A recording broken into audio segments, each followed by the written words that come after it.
सभी बहन भाई बेटा बेटियों को मेरा नमस्कार। आज हम एक ख़ास विषय पे बात करेंगे। देखो, आज का विषय है अगर किसी का प्रियजन इस दुनिया से चला जाता है तो उसके जाने के बाद अपने आप को कैसे संभालना चाहिए। संभालने के मोटिवेशन के लिए हम ये आज एक वीडियो बना रहे हैं। देखो, कोई ऐसा इंसान नहीं है इस धरती पे जिसके प्रियजन किसी की माँ चली गई, किसी का भाई चला गया, किसी की बहन चली गई। हर किसी के रिश्ते में कोई तो किसी न किसी से तो बिछुड़ना हो ही जाता है। हर इंसान की ज़िंदगी में ये समय आता है और ये है बहुत ही बुरा वक्त होता है। इस बुरे वक्त में हमने अपने आप को बहुत ही सावधानी से संभालना होता है। और देखो बेटा बेटियों, ऐसे वक्त में अपने आप में धैर्य बना के रखना पड़ता है, शांति बना के रखनी पड़ती है। दुख तो ये इतना बड़ा है कि आदमी के बिल्कुल अंदर को बिल्कुल झकझोर देता है। बहुत इमोशनल हर्ट होता है, बड़ा मन टूटता है। लेकिन ये सब कुछ होने के बाद भी हमने फिर भी जीना तो होता ना। ऐसे बोलते हैं, कितना ही प्यारा मर जाए और उसी के बिना सर जाए। तो देखो, किसी भी माँ गुजर जाती है, उसका भी बहुत दुख होता है। बचपन से लेके अब तक हम माँ के साथ में रहे हैं, सब कुछ उससे सीखा है, तो बहुत ज़्यादा खालीपन होता है, बहुत ज़्यादा हमने इमोशनल हर्ट होता है। माँ की बड़ी याद सताती है, जैसे अभी निकाल लाऊं अपनी माँ को, अभी ले आऊं। बड़ा मुझे पता है, मेरी भी माँ गुजरी हुई है, बड़ा दुख होता है। तो देखो, अगर हम दुखी मनाते रहेंगे तो ऐसे काम नहीं चलेगा ना। फिर अपने आप को तो संभालना पड़ता है, अपने आप को संभालो। और देखो बेटा बेटियों, संभालना पड़ता है और संभालने के लिए हमने अपने आप को मजबूत बनाना पड़ता है। उसके अंदर पॉजिटिव विचार भरने पड़ते हैं।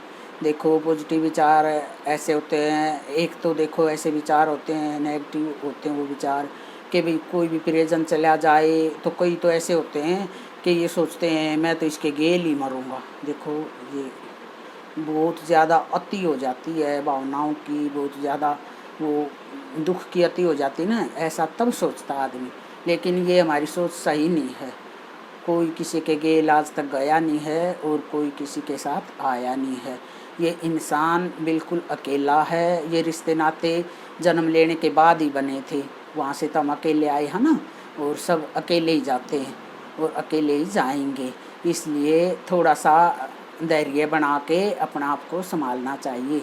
हमने सोचना चाहिए क्या भाई, ये हमारा जो रिश्ते का हिसाब किताब था ना, जो भी जिस रिश्ते में जो भी गया है उसका हिसाब किताब वहीं तक था। भगवान हर बंदे का, हर रिश्ते का हिसाब किताब भगवान के पास होता है। और जब भी हिसाब किताब पूरा हो जाता है तो इंसान हर रिश्ते से हिसाब किताब पूरा करके तो वो मृत्यु को प्राप्त हो जाता है।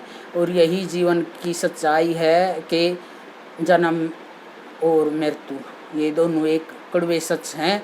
और ये दुनिया ये ना होते ना तो कोई जो अहंकारी आदमी है ना, इतने बड़े हो जाते कि वो किसी को जीने नहीं देते। तो ये सच्चाई हर किसी के साथ होती है। अगर एक के साथ हो जाए तो जिया नहीं जाए हैं, तो ये हर किसी के साथ होती है। भगवान हर किसी के साथ करता है।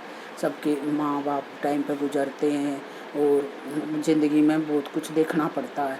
इसलिए बहन बेटियों, मैं यही कहूँगी, क्या आप ना थोड़ा सा साहसी बनो, बहादुर बनो, अच्छे अच्छे विचार सोचो। देखो, ऐसे कुड़ने से कोई फ़ायदा नहीं है कि हाय हमने उस डॉक्टर को दिखाया होता, वहाँ दिखा देते तो बच जाता, ये कर देते तो बच जाता, उसकी सेवा नहीं हुई इसलिए मर गया। तो ये है ना, हम अपने आप को भ्रमणा में डालते हैं इससे कोई भी फायदा नहीं होता। आप है ना थोड़ा सा भगवान पर विश्वास करना इस टाइम पे ज़रूरी होता है। आप ये समझो कि भाई यही था, उसकी नियति यही थी, यहीं तक हमारा उनका साथ था, उनको जाना था। और ये सब रिश्ते का हिसाब किताब होता है भगवान के पास, हम इसमें कुछ नहीं कर सकते। यूँ करके यूँ सोच समझ के अपने आप को शांत बनाना चाहिए। और देखो बेटा बेटियों, अपने आप को पॉजिटिव थिंकिंग से अपने आप को सही बनाओ।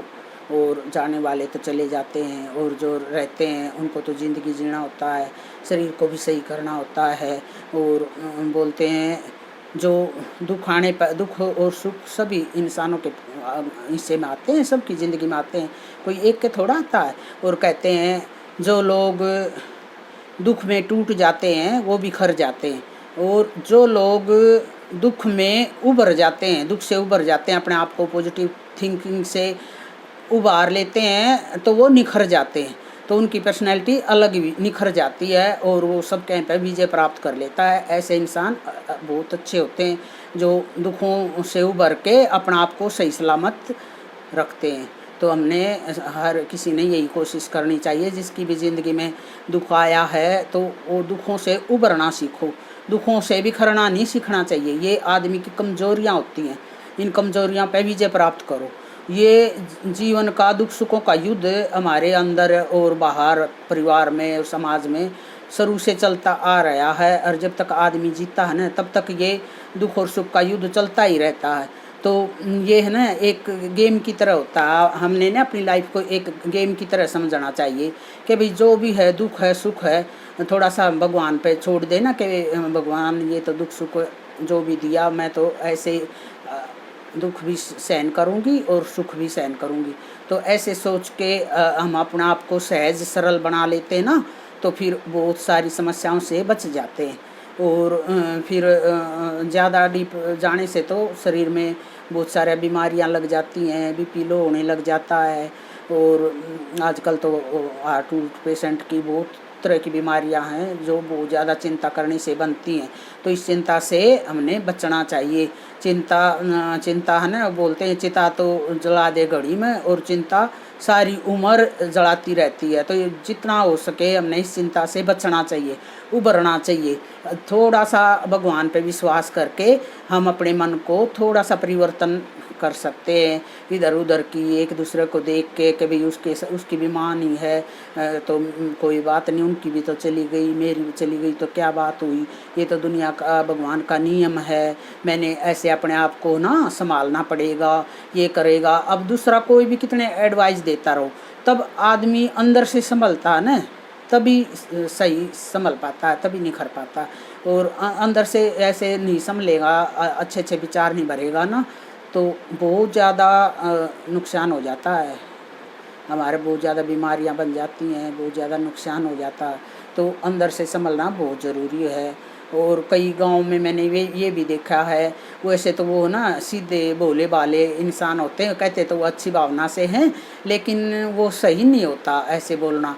वो बोलते हैं हाय ये मर गया, अब क्या ज़िंदगी रह गई तेरी, अब तो दिन ही पूरे करने हैं, ज़िंदगी का मज़ा तो रहा ही नहीं। तो ऐसे बोलेंगे ना तो उससे ना आदमी और कोमा में चला जाता है। तो बहन बेटियों ये अपना ध्यान रखना चाहिए। हम किसी के उस पर दुख में गए हुए हैं, हाँ शोक सभा में गए हुए हैं, तो हमने ऐसे वचन बोलने चाहिए जिससे जो सुने, जो शोक से संतप्त हैं उनको हौसला मिले, न कि वो और डिप्रेशन में जाए और कोमा में जाए। ऐसे वचन हमने नहीं बोलने चाहिए इस टाइप की जो मैंने बताया है। और उसको न ऐसे वचन बोलो, ऐसे उसको धैर्य धारण करने की बातें बोलो कि भाई दुनिया का नियम है, भगवान की मर्जी है, कुछ नहीं चलता इसके आगे, ये सबको सहन करना पड़ता है। भगवान में विश्वास करके ऐसे मानो कि भाई देखो जैसे जो है भगवान की दुख भी सुख भी और आदमी को सहर स्वीकार करने पड़ते हैं, इसमें किसी का कोई चारा नहीं होता, किसी का कोई वो नहीं होता। तो ऐसे ऐसे बहुत सारे विचार हैं जो हम ऐसे ऐसे विचारों को अपने अंदर भर के उस दुख की सिचुएशन से उबर सकते हैं। और उबरना चाहिए। इंसान वही होता है जो दुख में भी सामान्य रहे और दुख में भी।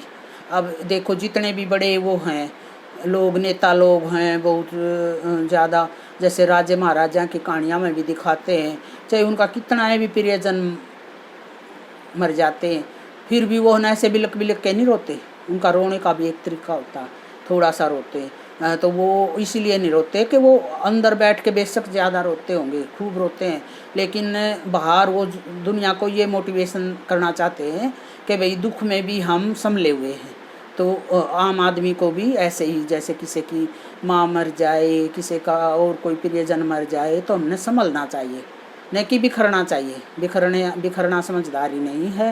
और बेटा बेटियों, ये मेरी बात कैसे लगी आपने? और आज तो मेरे पास इतना ही टाइम है। और जय माता दी।